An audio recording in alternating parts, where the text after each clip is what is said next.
Donc bonsoir à tous et à chacun. Nous sommes heureux de nous retrouver encore ce soir pour ce temps de méga GI, donc méga groupe d'impact.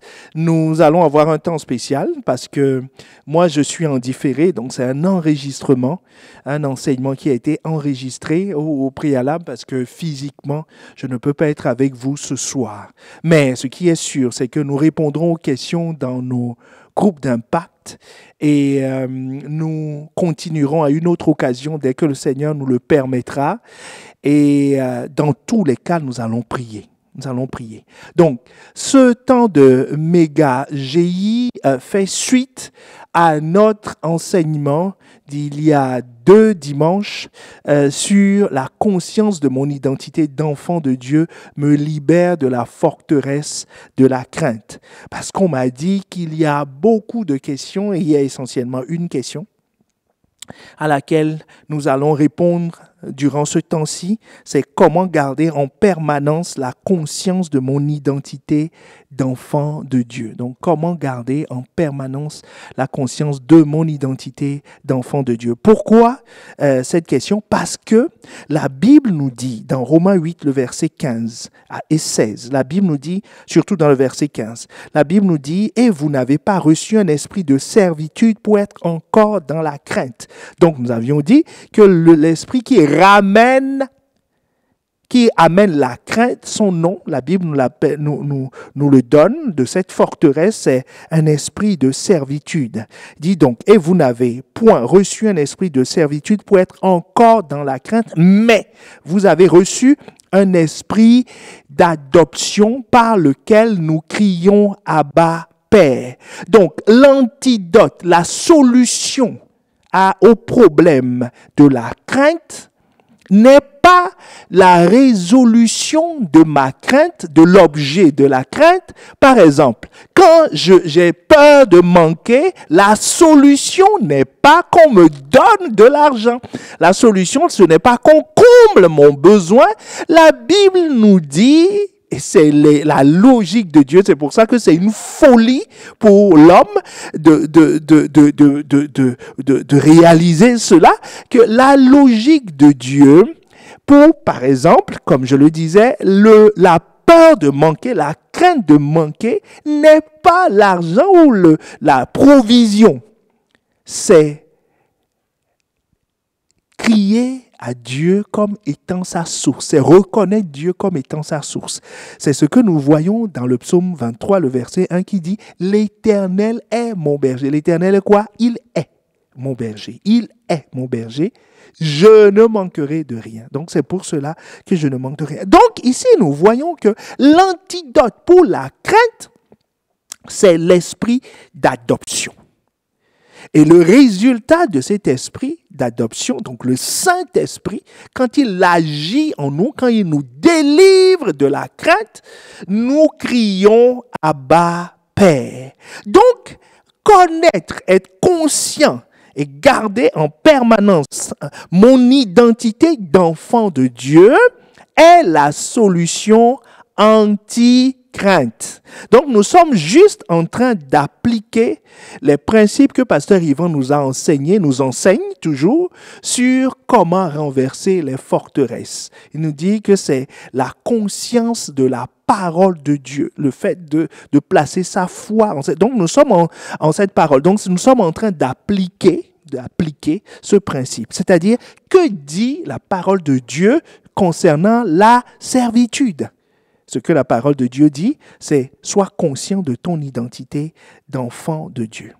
Donc, nous allons donc nous attarder par la grâce de Dieu, à fouiller dans les Écritures pour trouver la réponse à cette question « Comment garder en permanence la conscience de mon identité d'enfant de Dieu ». J'aimerais commencer par un premier point. Il faut déjà être enfant de Dieu avant d'en avoir conscience et avant de garder cette identité. Il faut être déjà. Donc, la première question, c'est comment devient-on enfant de Dieu? Bien-aimé, ce n'est pas une question banale. Parce que Dieu lui-même nous dit comment on devient. Parce que si je ne deviens pas, c'est pas la peine de garder l'identité de quelque chose que je ne suis pas. Ce serait vivre dans l'erreur. Donc, comment devient-on enfant de Dieu? C'est par une naissance. Un enfant naît. C'est pas une naissance. Quelle naissance? Ce n'est pas par une émotion. Ce n'est pas par une décision humaine. Jésus nous dit dans Jean 3, le verset 6, dans la version parole vivante, Jésus nous dit, la naissance naturelle ne transmet que la vie humaine naturelle. Seule une naissance spirituelle peut transmettre la vie spirituelle. Donc, il y a deux types de naissance. Il y a la naissance naturelle et il y a la naissance spirituelle. C'est la naissance spirituelle qui est la solution de Dieu contre la crainte. Ce n'est pas la naissance naturelle. Dans la version du semeur, le même verset, ce qui naît d'une naissance naturelle, c'est la vie humaine naturelle. Ce qui naît de l'esprit est animé par l'esprit. Donc, il y a un autre détail ici que nous voyons, que ce qui est né de l'esprit est animé par l'esprit. Donc, nous comprenons que par rapport à ce verset, Romains 8, 15 nous dit que lorsque l'Esprit Saint, l'Esprit d'adoption agit en nous, nous crions par cet Esprit, par lequel nous crions. C'est-à-dire, cet Esprit nous anime d'une vie, nous anime d'un cri. Nous reviendrons dessus tout à l'heure. Donc, la naissance dont nous parlons, qui est l'antidote de la crainte, c'est une naissance spirituelle. Comment cette naissance arrive? Donc, ce n'est pas ma naissance naturelle, ce n'est pas mon acte de naissance à la mairie qui me donne cette naissance, qui me donne cette autorité d'aller contre la crainte. Comment naissons-nous? Comment devenons-nous enfants de Dieu? Par une semence de Dieu. La semence de Dieu. La semence de Dieu. Jean 1, le verset 12 et 13 dans la version français courant. Cependant, certains l'ont reçu et ont cru en lui. Il leur a donné le droit de devenir enfants de Dieu. Certains l'ont reçu et ont cru en lui. Certains l'ont reçu et ont cru en lui. Donc, pour avoir le droit de devenir enfant de Dieu, il faut avoir reçu, il faut avoir cru en quelqu'un. Est-ce qu'on est ensemble? C'est en quelqu'un, en une personne. Quelqu'un se demande, mais pourquoi tu parles de en quelqu'un? Ça veut dire que ce n'est pas en croyant au miracle que je deviens enfant de Dieu. Ce n'est pas en croyant à la guérison. Ce n'est pas en fréquentant l'église. Ce n'est pas en adoptant les bonnes manières écrites dans la Bible, les ordonnances bibliques que je deviens enfant de Dieu. Ce n'est pas en croyant dans les principes divins. Ce n'est pas en croyant dans les valeurs chrétiennes. Ce n'est pas en servant Dieu que je deviens enfant de Dieu. On nous dit, c'est celui qui l'ont reçu et ont cru en lui. Donc, c'est la foi en une personne qui est la semence. C'est ça qui donne le droit. Ceux qui ont cru en lui. Alors, que reçoit-on et en quoi devons-nous croire? Éphésiens 1, le verset 13.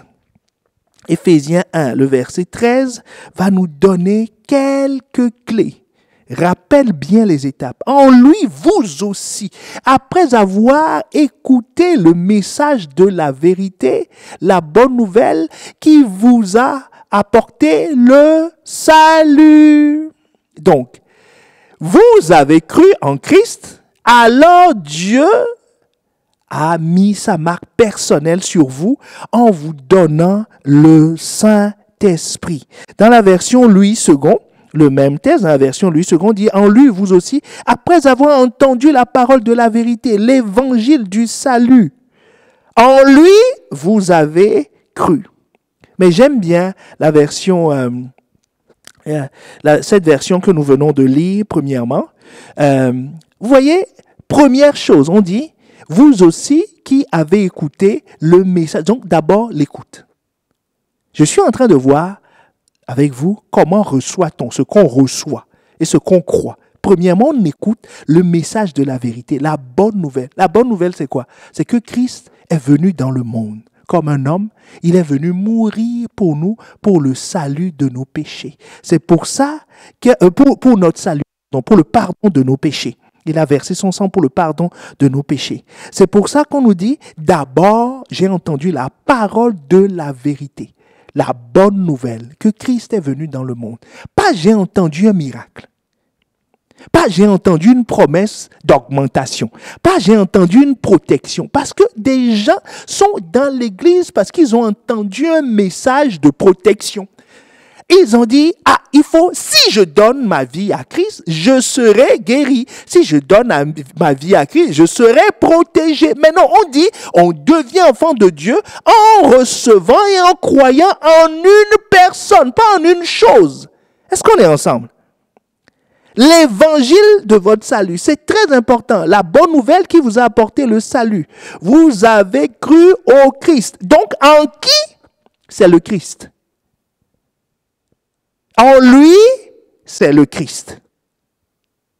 Amen. Donc, première étape, entendre un message, la bonne nouvelle. Deuxièmement, croire en Christ. Christ est différent de Jésus. Donc, Christ, c'est celui qui est mort pour nous. Celui qui est ressuscité. Croire en cette personne-là. Maintenant, quand on croit en lui, troisième étape, alors Dieu a mis sa marque personnelle sur vous en vous donnant le Saint-Esprit. Donc, le Saint-Esprit, celui qui nous fait crier Abba Père, c'est une marque. Une marque personnelle. Dans la version Louis II, on parle de lui comme étant, vous avez été scellés du Saint-Esprit. C'est un sceau. C'est une attestation. C'est comme un tampon qui atteste que c'est d'origine, que celui-là est d'origine, que c'est un enfant de Dieu. Mais donc le Saint-Esprit vient pour attester. Après quel processus? Le processus d'avoir accepté le message de vérité, qu'est l'évangile. L'évangile, Christ est venu mourir pour nous, que Dieu a envoyé son Fils unique, afin il a tant aimé le monde qu'il a donné son Fils unique, afin que quiconque croit en lui, c'est ça la bonne nouvelle. Hey, est-ce qu'on est ensemble? Donc, maintenant, quand j'accepte cette bonne nouvelle, je crois que Jésus est Christ.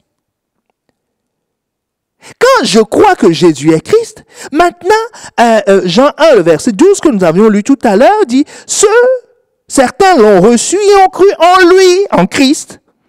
Il leur a donné le pouvoir de devenir. C'est ça qui nous donne le pouvoir de devenir. Donc, la capacité de devenir. Et quand nous obtenons cette capacité, Dieu nous donne, je repasse à Éphésiens 1, le verset 13, Dieu nous scelle de son esprit. Il met sur nous la marque de son esprit. C'est comme ça qu'on est. C'est comme ça qu'on est. Donc maintenant, quelle est la conséquence pour nous? La conséquence pratique pour nous, 1 Pierre 1, le verset 23, nous dit, puisque vous avez été régénérés, c'est-à-dire votre esprit qui était mort, parce que celui qui s'avance pour accepter l'évangile, pour reconnaître Christ, et qui repart de là scellé par le Saint-Esprit, il était mort avant. Est-ce qu'on est ensemble? Il était mort avant. Donc maintenant, quand le Saint-Esprit vient, il lui communique la vie. Rappelle-toi, quand nous lisions tout à l'heure Jean 3, le verset 6, là, dans la version parole de vie, le texte nous dit, seule une naissance spirituelle peut transmettre la vie de l'esprit. Seule une naissance spirituelle peut transmettre la vie de l'esprit. Donc, ça veut dire que quand je reçois Et quand je crois, je suis qualifié maintenant pour recevoir une vie. Troisième étape, dans Ephésiens 1, le verset 13, on nous dit que nous sommes scellés. Nous avons le sceau, n'est-ce pas? Maintenant, je reçois une vie. C'est cette vie-là que 1 Pierre 1, le verset 23 dit, puisque vous avez été régénérés, c'est-à-dire puisque vous avez reçu la vie. Non pas par une semence corruptible, mais par une semence incorruptible, par la parole vivante. Est-ce que quelqu'un voit maintenant? Et permanente de Dieu. Donc, celui qui expérimente cette naissance obtient un état de vie animé par l'esprit. Ce n'est pas une vie qui va être animée par ses désirs, par ses émotions, par ses capacités. Non, c'est animé par l'esprit. Est-ce qu'on est ensemble? Il est animé par l'esprit. Animé par l'esprit, c'est que la vie qui tourne en lui, ce qui lui donne de l'énergie, ce qui l'anime, vient de l'esprit. Vient de l'esprit. Et cette vie-là, elle est incorruptible, c'est-à-dire le péché ne peut pas altérer cette vie. Est-ce qu'on est ensemble?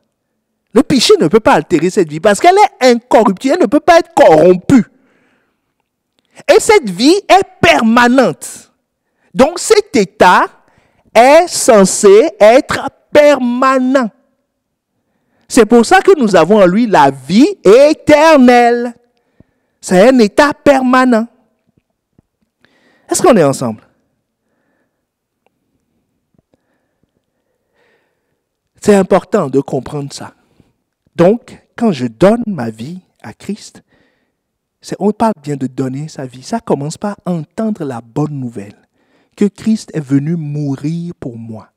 Donc, si Christ est venu mourir pour moi et qu'il a payé la rançon, ça veut dire que j'avais une dette.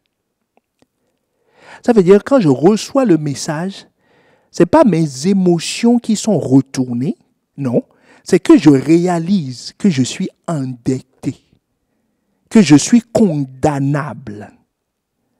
Et que Christ est celui qui a payé le prix pour moi.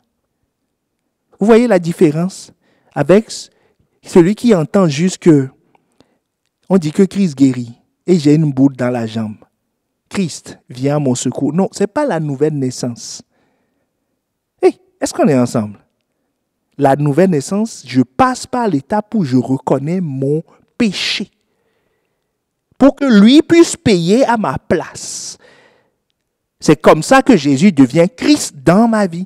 Et quand je fais ça, la Bible me dit, ça me donne le droit de devenir enfant de Dieu. Quand j'obtiens ce droit, Dieu confirme ce droit en me scellant du Saint-Esprit.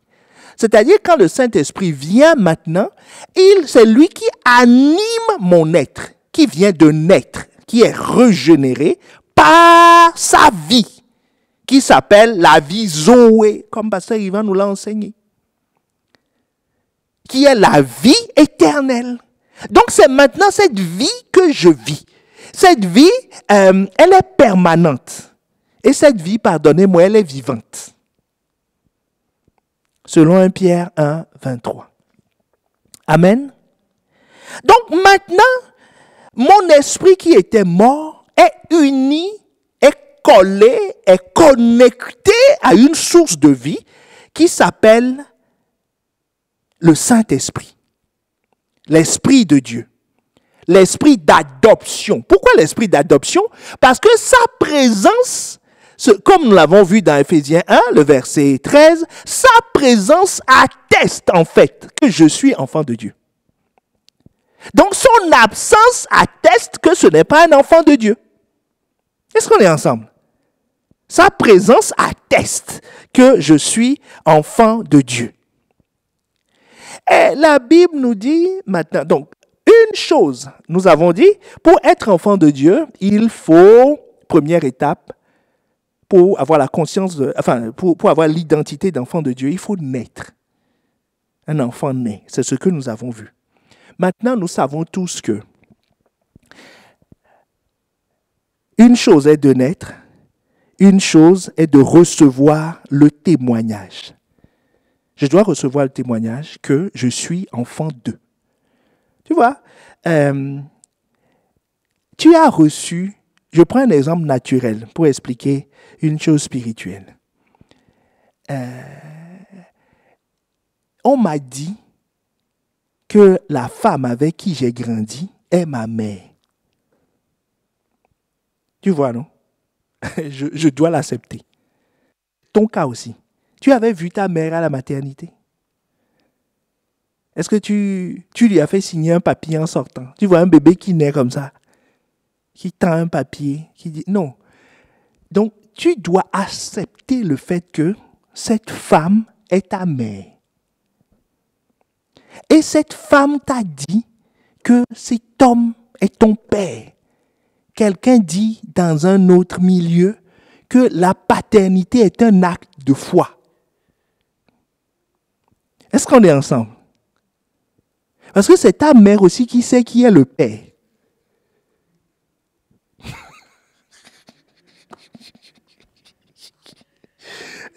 Est-ce qu'on est ensemble?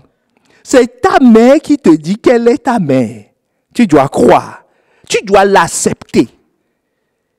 Et c'est ta mère qui te dit celui-là est ton père. Et tu dois l'accepter. Donc être enfant de Dieu passe par la foi.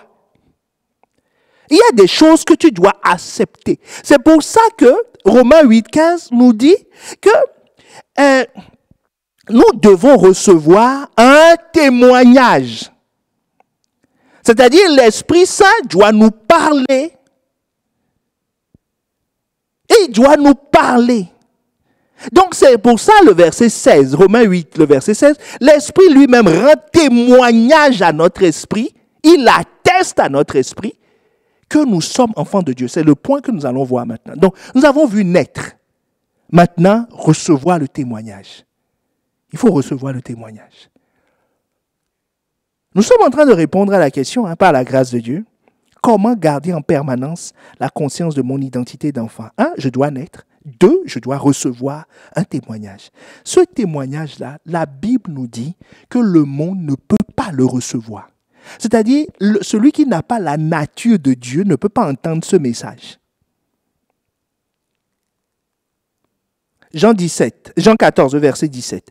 L'esprit de vérité que le monde ne peut recevoir parce qu'il ne le voit point et ne le connaît point. Mais vous, vous le connaissez car il demeure en vous et il sera en vous. Il demeure avec vous, il sera en vous. 1 Jean 3, le verset 2. Bien-aimés, nous sommes maintenant enfants de Dieu. Tu vois, nous sommes maintenant enfants de Dieu.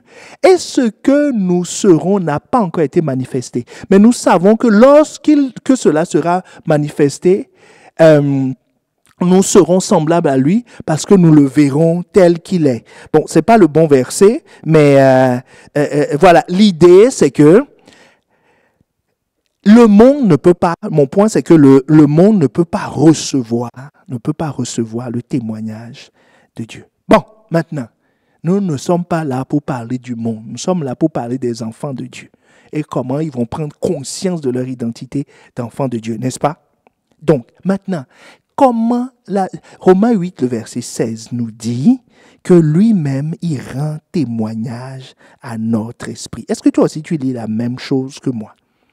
Il rend lui-même, pas quelqu'un, pas les circonstances, pas par les choses, mais lui-même, il rend témoignage, lui-même, la personne de l'esprit, une personne rend témoignage à ma personne que je suis enfant de Dieu.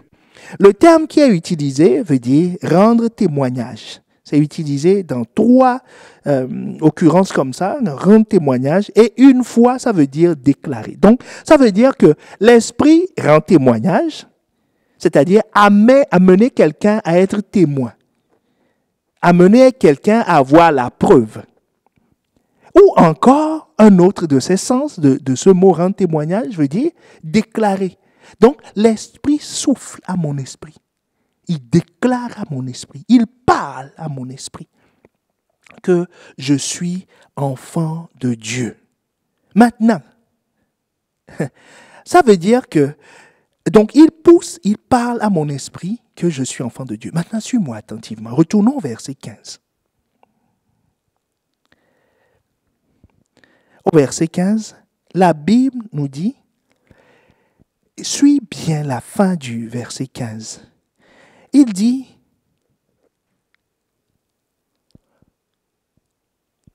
vous n'avez pas point reçu un esprit de servitude pour être encore dans la crainte, mais vous avez reçu un esprit d'adoption par lequel nous crions. Nous crions. Abba, Père. C'est-à-dire, ce n'est pas l'esprit qui crie en toi. Suis attentivement. Ce n'est pas l'esprit qui crie en toi. L'esprit te rend témoignage, te déclare, t'amène à prendre conscience. Et toi, tu cries, et ton esprit crie. Est-ce que tu vois les étapes? C'est ton esprit qui crie. Il t'amène à dire. Dans la version parole vivante, cette partie est traduite, il vous introduit de plein droit dans la famille de Dieu.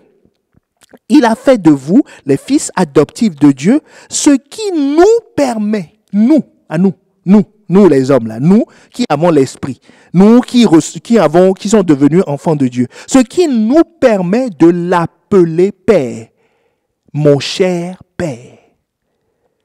Nous permet de l'appeler Père, mon cher Père. Donc, qu'est-ce qui se passe en fait? C'est que mon esprit et le Saint-Esprit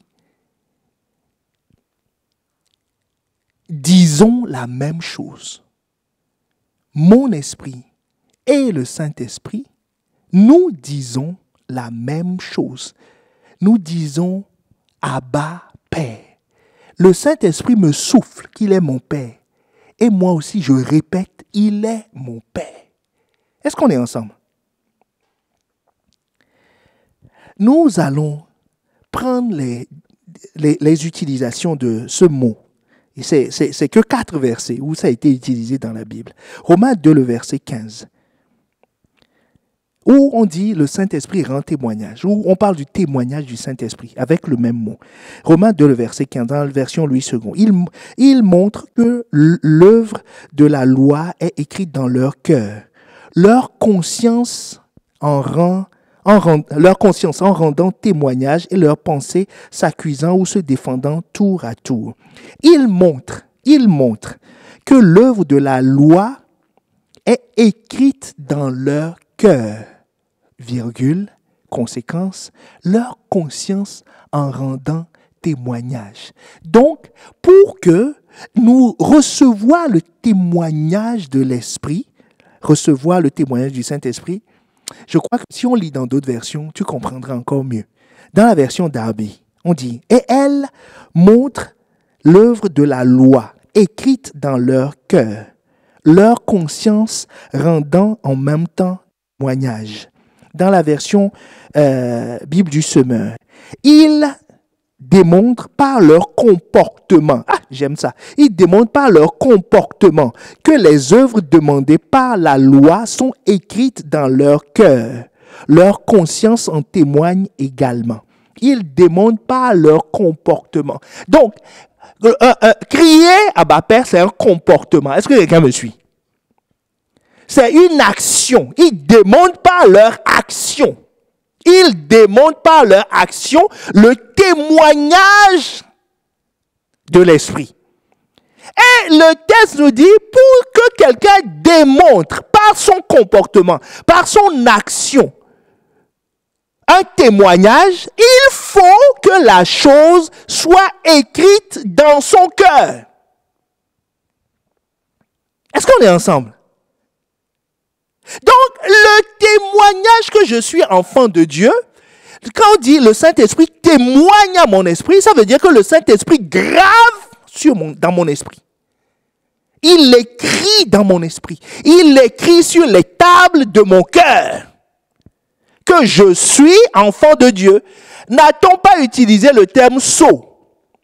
Vous êtes scellé. Scellé, c'est un tampon. Mais le tampon, au moment où on le dit, bien aimé, ce n'est pas avec l'encre. les éleveurs à l'époque pour montrer que cet animal, c'est aujourd'hui qu'on a de l'encre, hein, pour mettre ça sur les pauvres vaches les pauvres vaches de l'époque. Ben, on prenait un fer chaud, c'est ça le tampon, qu'on mettait sur la vache. On créait une brûlure. Est-ce que quelqu'un me suit? C'était ça le sceau.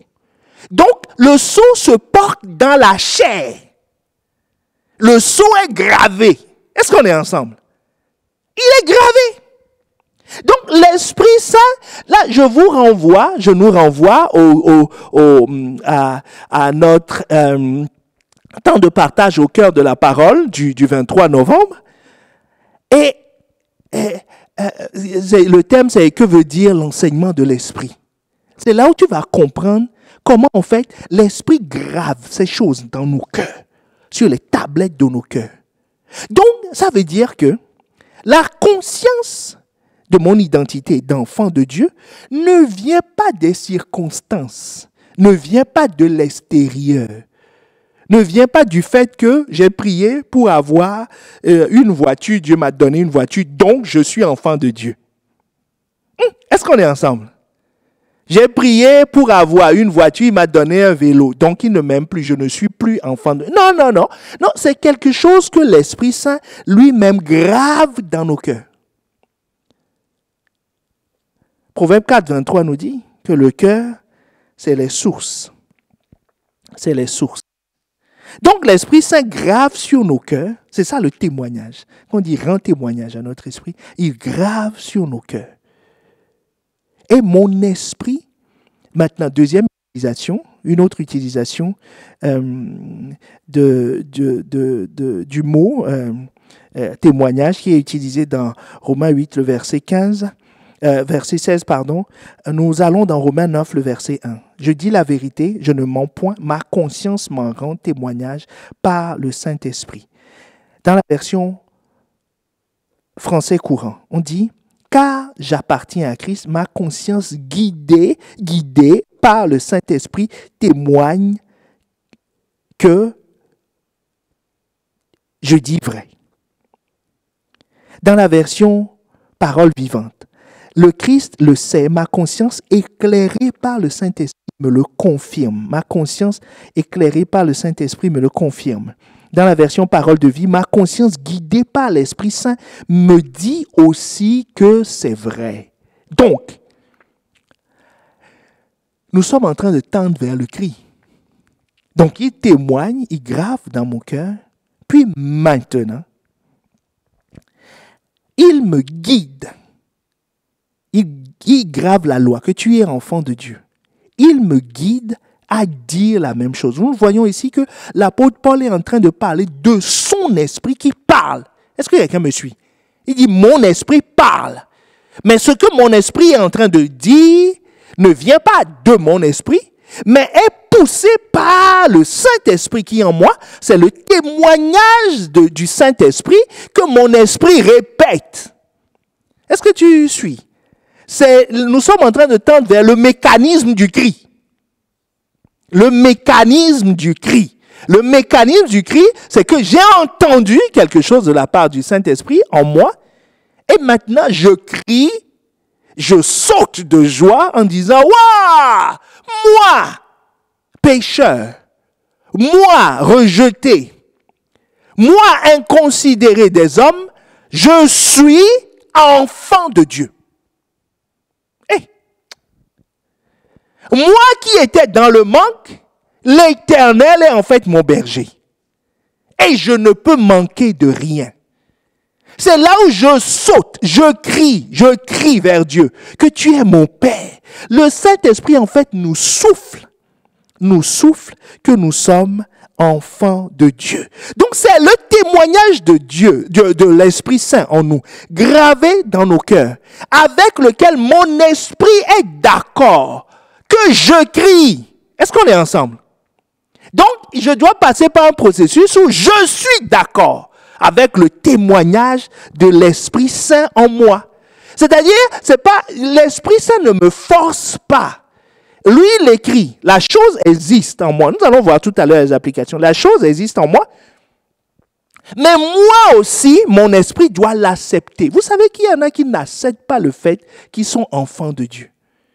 Il voit son histoire, il voit son passé, il voit encore ce qu'il a fait ce matin et il dit non, je ne peux pas être enfant de Dieu. Depuis qu'on t'appelle Shinoubi, là, disons que Shinouba c'est ton nom de famille et Shinoubi le prénom. Si tu ne travailles pas bien à l'école, tu n'es plus de la famille Shinouba? Tu es de la famille Shinouba. Même si tu voles, tu es tout. D'ailleurs, au commissariat, c'est le nom Shinouba qu'on va noter. Ça n'enlève en rien ton identité d'enfant. Donc, il y a ce que le Saint-Esprit dit grave en nous, mais nous devons l'accepter pour pouvoir crier. Est-ce qu'on est ensemble? Je dois l'accepter. Donc maintenant, quand je l'accepte, je crie. Je crie à Dieu. Je crie quoi? Je crie ce que l'Esprit m'a attesté. Je répète, comme l'apôtre Paul le dit dans Romains 9, le verset 1, je répète, je dis ce que l'Esprit dit au-dedans de moi. Amen. Donc, mon identité d'enfant commence par, c'est d'abord une question de naissance. Deuxièmement, c'est avoir un témoignage. C'est ce que nous avons vu. Pas n'importe quel témoignage, le témoignage du Saint-Esprit. Le troisième point, c'est accepter ce témoignage. C'est ce que nous avons vu. Quand j'accepte, je dis la même chose. Je déclare la même chose. Je dis, je suis enfant de Dieu. Et quatrièmement, donc, le fait d'être enfant de Dieu me donne une nature. Une nature. Romains 1 Pierre 1, le verset 23. 1 Pierre 1, le verset 23. 1 Pierre 1, le verset 23. Donc, il me donne une nature. Donc, 1 Pierre 1, le verset 23. Nous sommes en train d'atterrir. On dit, puisque vous avez été régénérés, non pas une semence corruptible, mais pas une semence incorruptible, par la parole vivante et permanente de Dieu. Donc, je suis incorruptible, c'est la loi de la reproduction des espèces qui est éditée dans Genèse, qui s'applique ici. Toutes les créatures se reproduisent selon leur espèce. Donc, la nature de Dieu est ma nature. Tel il est, tel nous sommes dans ce monde. C'est le principe qui me donne la même nature que mon Père. Donc cette nature, je peux l'accepter ou la refuser. Amen. L'accepter ou la refuser. Maintenant, nous avions parlé du fils prodigue, n'est-ce pas? Dans Luc 15, le verset 17 à 19. Je prends que cette partie. Donc, ce fils, suis-moi attentivement, ce fils, sa particularité, son problème, c'est que il s'est éloigné de Dieu. À une autre occasion, nous reviendrons sur ce que ça signifie s'éloigner, le fait qu'il ait quitté la maison. Parce que quitter la maison, ce n'est pas qu'un acte physique. Lui, il est parti physiquement. Mais voilà, c'est 1 Jean 2, le verset 6 qui nous dit « Celui qui dit qu'il demeure en lui doit marcher comme il a marché. » Donc, demeurer en lui, rester dans la maison, c'est marcher comme Christ a marché. C'est suivre la loi, enfin les principes divins, comme Christ l'a fait. Bon, maintenant, celui-là, il a quitté la maison de Dieu, enfin la maison de son père, il s'est éloigné. Donc, c'est ce que nous avions vu dans l'enseignement, qu'il est saisi de crainte. Il vit la crainte. Puisque Romains 8,15 nous dit, met bien le lien entre la crainte, Il dit, vous n'avez point reçu un esprit de servitude pour être encore dans la crainte, mais vous avez reçu un esprit d'adoption par lequel nous crions Abba Père. Donc, quelqu'un qui ne vit pas la vie d'enfant, c'est-à-dire qui ne crie pas Abba Père, qui ne crie pas derrière son père, à son père, qui ne dit pas à Dieu, tu es mon cher père, celui-là, il vit dans la crainte. Amen. Donc, le fils prodigue, il s'est éloigné. Mais mon point, c'est de te montrer que la nature, il la conserve. Il l'a conservée.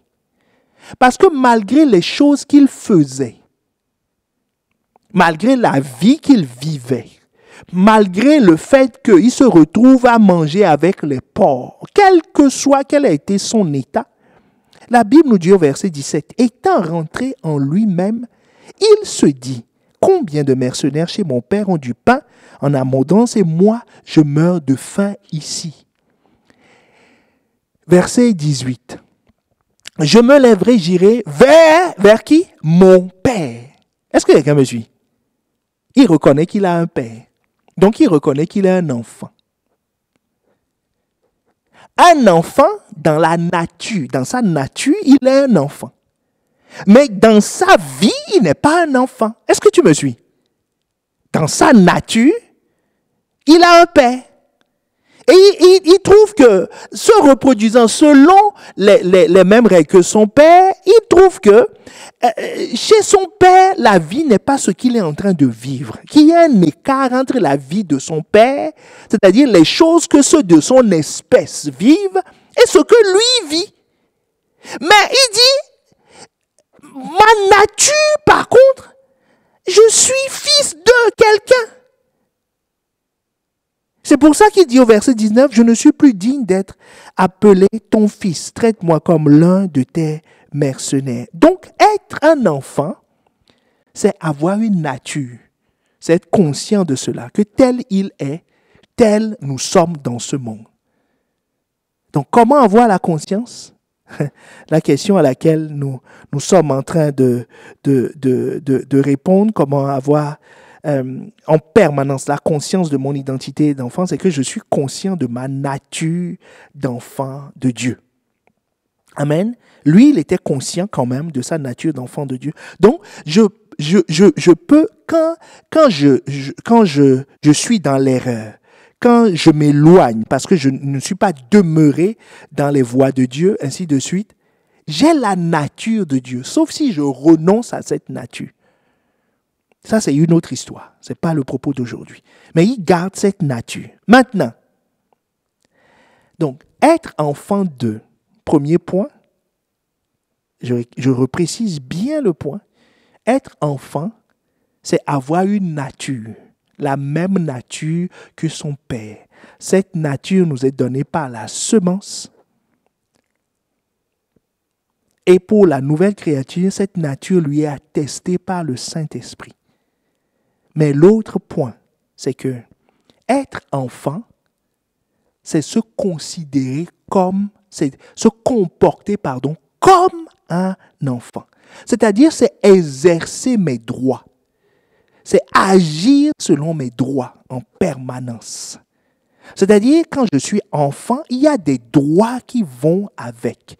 Et c'est le problème du fils né dans la parabole. À partir du verset 25, nous le lisons. À partir du verset 25. Pendant ce temps, le fils aîné travaillait au champ et à son retour, à mesure qu'il s'approche de la maison, il entend des gens qui chantent et qui dansent. Il appelle un jeune serviteur et lui demande ce qui se passe. Le garçon lui dit, c'est ton frère qui est de retour. Ton frère, tu vois, la nature demeure la même, c'est son frère. Malgré tout ce qu'il a fait, il reste son frère. C'est ton frère qui est arrivé, ton père a fait tuer le veau gras parce qu'il a trouvé son fils, confirmation de la nature, en bonne santé. Alors le fils aîné se met en colère. Il ne veut pas entrer dans la maison. Le père sort pour lui demander d'entrer. Mais le fils aîné répond à son père, « Écoute, depuis de nombreuses années, je travaille pour toi. Je n'ai jamais refusé d'obéir à tes ordres. Pourtant, tu ne m'as jamais donné une petite chèvre. Pas une vraie chèvre, une grosse chèvre, une petite chèvre. Pour faire la fête avec mes amis. Ton fils qui est là a mangé tout ton argent avec des filles. Mais quand il arrive, et tu fais tuer le veau gras. Donc c'est plus gros que la chèvre. Et le père lui répond. Écoute maintenant la réponse du père. Et écoute la réponse du père. Bien-aimé, être enfant, conscient que je suis un enfant, c'est être conscient de ma nature, mais c'est aussi être conscient de mes droits. Le père lui répond, mon enfant, toi tu es toujours avec moi, tout ce qui est à moi est à toi. Tout ce qui est à moi est à toi. Dans la version parole vivante, il est dit, mon garçon, lui dit le père, tu es constamment avec moi.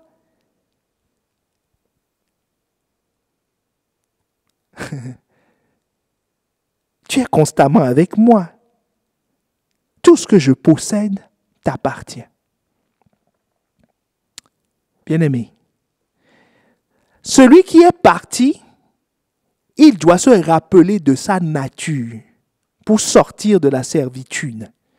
Que la vie qu'il mène, le péché dans lequel il est, ne correspond pas à la nature de son père. C'est ça qui va l'affranchir. Est-ce qu'on est ensemble? Mais celui qui est dans la maison, celui qui sait qu'il est enfant de Dieu, qu'il demeure avec le Père, il a des droits. Ce qui va faire, ce que le Père est en train de dire à celui-là, c'est que mon petit, mon grand, on va l'appeler mon grand, parce que l'autre c'est le petit. Il dit mon grand. Ton problème, c'est que toi, tu ne sais pas exercer tes droits. Tu ne connais pas tes droits, tu n'es pas conscient de tes droits. Être conscient de ma nature, de mon identité d'enfant de Dieu, c'est être conscient de mes droits et les exercer. Il dit, toi, ton problème. L'autre, son problème, c'est qu'il n'était pas conscient de sa nature. Il croyait qu'il avait quelque chose en commun avec les débauchés. Il croyait qu'il avait quelque chose en commun avec les étrangers. C'est pour ça qu'il les suivait. Il ne connaît pas sa nature. C'est pour ça qu'on le trouve dans les boîtes de nuit. C'est pour ça qu'on le trouve dans les histoires compliquées. Et pourtant, il dit qu'il est enfant de Dieu. Mais il n'est pas conscient de sa nature. Il ne sait pas que son père ne fait pas ces choses. Et que ces choses ne font pas partie de leur nature. Est-ce que quelqu'un me suit? Mais il dit, toi, tu sais, tu n'es pas dans ces choses. Tu es à la maison, tu es demeuré fidèle, tu es avec moi. Mais toi, ce qui te manque, c'est que tu n'es pas conscient. Est-ce que quelqu'un me suit? Tu n'es pas conscient que tes droits, tu dois les exercer. Tu dois les exercer. Tu n'as pas un problème avec la nature, tu as un problème avec l'exercice des droits, la conscience des droits. La conscience des droits. Quand on est enfant de Dieu et que on n'est pas conscient de ses droits, qu'est-ce qu'on fait? Quand le diable nous attaque, on pleure. Quand on voit les serpents et les scorpions, on fuit. Alors qu'il nous a dit, vous marcherez. Il dit, voilà les signes qui accompagneront ceux qui auront cru. En mon nom, ils chasseront. Donc quand tu vois ça, quand tu te réveilles dans un cauchemar, tu vas dire, Seigneur, viens à mon secours. Quel secours? C'est ton droit. On t'a attaqué ou pas, mais attaque. Est-ce qu'on est ensemble? Attaque, riposte. Tu es dans le manque, mais ton père t'a donné des lois à activer pour être prospère, mais active-les. Est-ce qu'on est ensemble? Active-les. Pourquoi tu vas pleurer? Quand tu vois la montagne, il dit quoi? Dis à la montagne, déplace-toi. C'est pas lui qui va dire à la montagne, déplace-toi. Les enfants, ceux qui sont conscients de leurs droits, exercent leurs droits. Exercent leur autorité. Exerce leur autorité. Parle à la montagne. Parle à la montagne du désordre. Parle à la montagne de la maladie. Exerce tes droits. Exerce tes droits. Lui, il avait envie de manger. Mais Mais les choses lui appartiennent, mais il n'en profite pas. Son père lui dit, mon fils, c'est ça ton problème. Mon grand, c'est ça ton problème. Tu n'es pas conscient de ton identité. Ton identité, il y a des droits qui vont avec. Exerce-les. Est-ce que quelqu'un me suit? C'est Kenneth Hagin qui raconte une vision qu'il avait eue avec Jésus. Donc, Jésus est venu s'asseoir à côté de lui et lui parlait. Et il y avait un esprit impur. Donc, Jésus lui parlait, il suivait la conversation, mais il y avait un esprit impur qui faisait du bruit, de la distraction à côté pour ne pas qu'il puisse suivre ce que Jésus lui disait. Et Kenneth Hagin dit, mais non, Jésus est là, Jésus va régler le problème. Jésus continuait à parler, il y avait le bruit, et lui n'entendait plus trop ce que Jésus disait.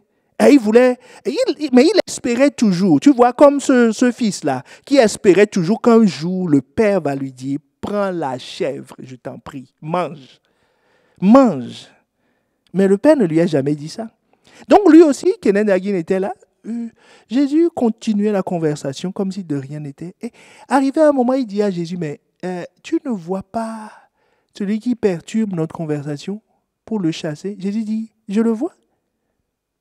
Mais il dit, je t'ai donné le pouvoir, non? De chasser les esprits. Ben, exerce ton droit. Sinon, moi, je ne le ferai pas. Je t'ai déjà donné le pouvoir. Est-ce qu'on est ensemble? Bien-aimé, exerce tes droits. Je récapitule.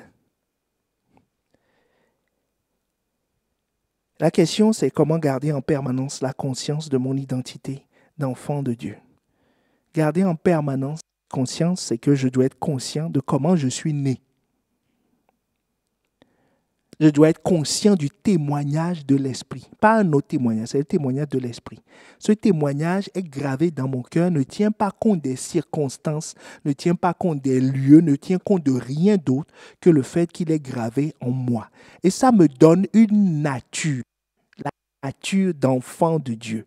Cette nature, c'est ce que le Fils prodigue a exercé. La Bible nous dit, étant rentré en lui-même, il est allé lire ce qui est écrit en lui-même, dans son cœur. Quel que soit son égarement, il a lu quelle est sa vraie nature. Il a dit non, la vie que je mène ici, quand on prend conscience de la nature, on réalise que la vie que je mène ne correspond pas à la nature de chez moi, à la vie de chez moi. C'est pas possible. Ça, c'est pas nous. C'est pas nous les enfants de Dieu. C'est pas nous la nouvelle création. Est-ce que quelqu'un me suit? C'est ça que j'ai appelé accepter le témoignage. Prendre conscience du témoignage de Dieu en moi. Dans ce témoignage, j'ai deux choses. Ma nature et mes droits. Et mes droits. Donc, être enfant, c'est accepter sa nature. Être enfant, c'est exercer ses droits. Avoir la conscience de ses droits. Nous nous arrêtons là. Que Dieu vous bénisse. Que Dieu vous bénisse. Nous allons prendre le temps de prier dans nos différents groupes d'impact maintenant au sujet de cette parole. Que Dieu vous bénisse. Excellente soirée et à bientôt.